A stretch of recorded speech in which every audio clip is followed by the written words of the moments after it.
दोस्तों नमस्कार। ज्योतिष और ग्रह भाई अमरेंद्र में मैं आपका बहुत बहुत स्वागत करता हूं। दोस्तों आज मेरा वीडियो जो है, चूँकि छठ पूजा आने वाला है और छठ पूजा में जो कि सूर्य देव की जो हम लोग आराधना करते हैं, वहाँ पर तो हम लोग सूर्य देव की आराधना करते हैं। शाम में सूर्य देव को अर्घ देते हैं, सुबह में अर्घ देते हैं। लेकिन एक चर्चा हमेशा आती है छठी मैया, क्योंकि सूर्य देव की आराधना करते हैं, लेकिन यहाँ पर चर्चा आ रही है छठी मैया की। तो आइए हम उस पर एक छोटा सा चर्चा करूँगा, क्योंकि हम ऐसा जानते हैं कि कार्तिक मास के शुक्ल पक्ष की षष्ठी तिथि को छठ पूजा मनाया जाता है।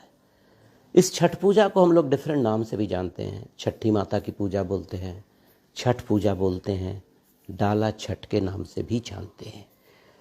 तो छठ पूजा जो कि पूरे भारत में बहुत श्रद्धा, आस्था और बहुत विश्वास के साथ मनाया जाता है। इस पूजा की, इस पर्व की इतनी महत्ता है कि समझिए आप ट्रेन वगैरह में देखिए तो इतनी सारी भीड़ रहते हैं। कोई बाहर भी रह रहे हैं तो अपने घर में लौटकर अपने परिवार के साथ इस छठ पूजा को मनाते हैं। तो आइए सबसे पहले मैं चर्चा करता हूं कि छठी मैया क्यों कहा जाता है इस पूजा को। देखिए, इसके बारे में ब्रह्मा वैवर्त पुराण में एक वर्णन आता है। एक राजा थे प्रियव्रत, उनको संतान की प्राप्ति नहीं हो रही थी, तो बहुत परेशान रहते थे। तब एक दिन वो महर्षि काश्यप के पास गए, तो काश्यप ऋषि ने उन्हें एक सुझाव दिया कि तुम एक यज्ञ कराओ। और उस यज्ञ को काश्यप ऋषि ने बताने के अनुसार उस राजा ने किया। उस यज्ञ को करने के पश्चात राजा को एक पुत्र रत्न की प्राप्ति हुई। और प्रियव्रत जो थी, उनकी पत्नी का नाम मालिनी था। उन्होंने एक बहुत सुंदर से बच्चे को जन्म दिया। लेकिन दुर्भाग्यवश कुछ ऐसा हुआ कि उस बच्चे की मौत हो गई। फिर राजा लोग काफ़ी दुखी रहने लगे। एक तो इतने मेहनत, इतनी पूजा, मतलब इतनी श्रद्धा, इतना सोच, मतलब कहने का मतलब कि इतना मन्नत के बाद पुत्र रत्न की प्राप्ति हुई थी। काफ़ी चिंतित रहने लगे। तब इस विपत्ति और देखकर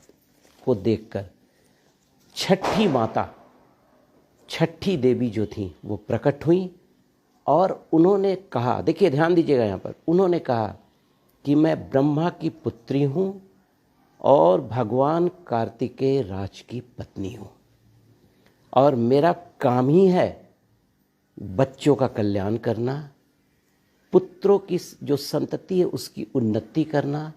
अगर किसी महिला को कोई संतान की उत्पत्ति नहीं हो रही है तो हमारे पूजा पाठ से उसको संतान की उत्पत्ति भी होती है।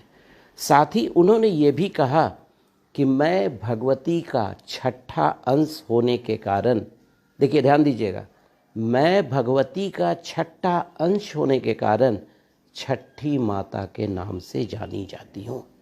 और आपने नौ दुर्गा के 9 रूपों को भी सुना होगा, जिसमें एक चर्चा आती है ना, पंचम स्कंद माता षष्ठम कात्यायनी च। और इस पूरे जगत की मैं रक्षा करता हूँ। और छठी माता ने स्पर्श करके उस मृत बालक को जीवित कर दिया।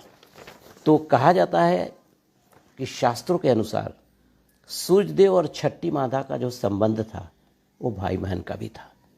इसीलिए सूर्यदेव को शाम को अर्घ डूबते समय और सुबह में उगते समय दी जाती है।